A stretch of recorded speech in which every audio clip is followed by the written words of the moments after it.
Truth by Gwendolyn Brooks. And if sun comes, how shall we greet him? Shall we not dread him? Shall we not fear him after so lengthy a session with shade? Though we have wept for him, though we have prayed all through the night years, what if we wake one shimmering morning to hear the fierce hammering of his firm knuckles hard on the door? Shall we not shudder? Shall we not flee into the shelter, the dear, thick shelter of the familiar, propitious haze? Sweet it is to sleep in the coolness of snug unawareness.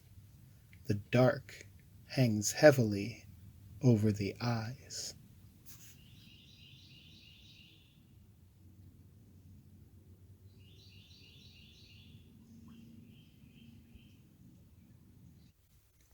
Sorrow is Not My Name by Ross Gay, after Gwendolyn Brooks.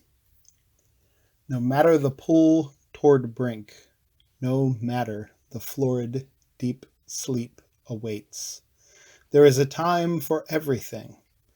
Look, just this morning a vulture nodded his red grizzled head at me, and I looked at him, admiring the sickle of his beak. Then the wind kicked up, and after arranging that good suit of feathers, he up and took off, just like that.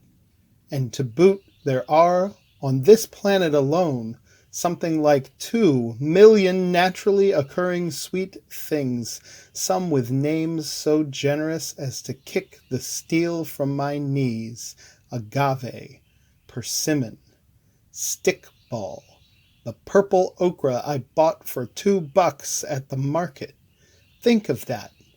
The long night, the skeleton in the mirror, the man behind me on the bus taking notes. Yeah. But look, my niece is running through a field calling my name.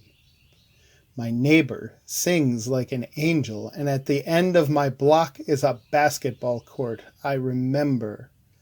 My color's green. I'm spring. For Walter Akins.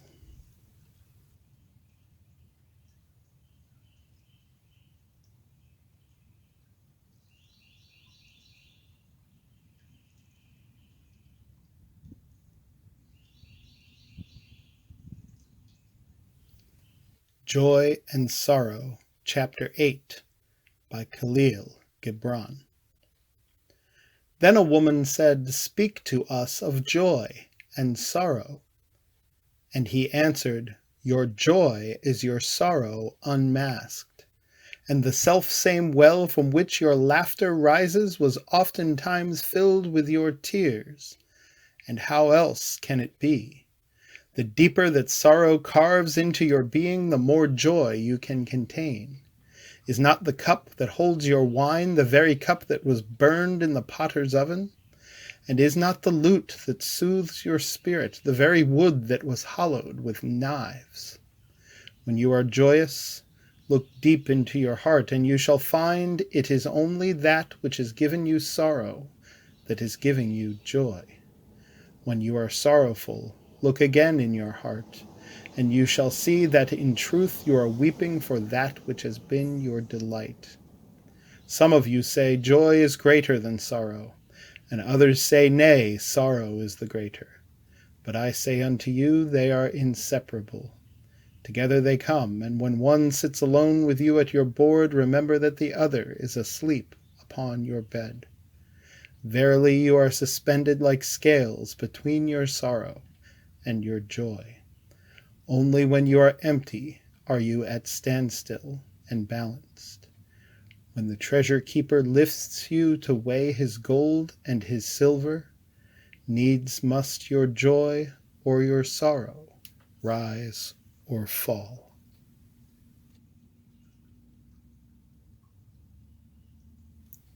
Suffering can be transformed and redeemed. There is no such thing as a totally hopeless case. Our God is an expert at dealing with chaos, brokenness, with all the worst that we can imagine.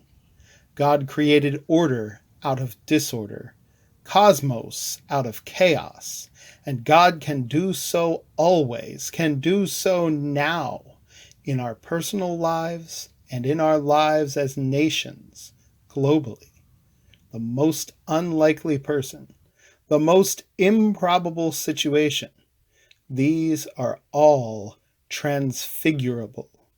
They can be turned into their glorious opposites. Indeed, God is transforming the world now through us because God loves us. Desmond Tutu.